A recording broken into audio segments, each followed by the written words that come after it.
Hey guys, welcome to the video today. In today's video, I'm going to show how to turn off the light that shows up telling you to replace the water filter in this Frigidaire gallery refrigerator.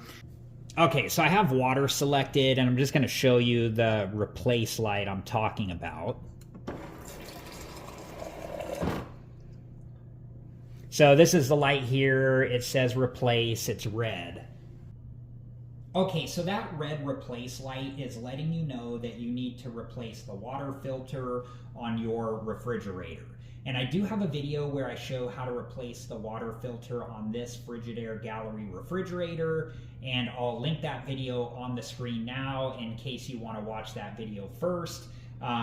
If you've already replaced your water filter and you just want to know how to turn the red replace light off, I'm going to show how to do that now.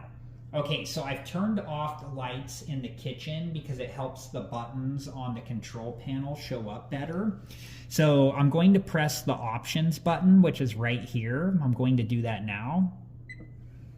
And now I'm going to press the down arrow button. And I'm just going to keep pressing that until I get down to where it says water filter.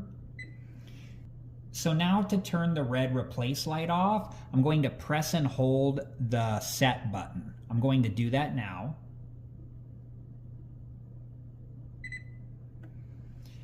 Now I'm going to press the options button again to exit out of the menu. Alright guys, I hope that this video was helpful and thank you so much for watching. Please like, subscribe, and comment, and I hope to see you guys in the next video. Have a good one.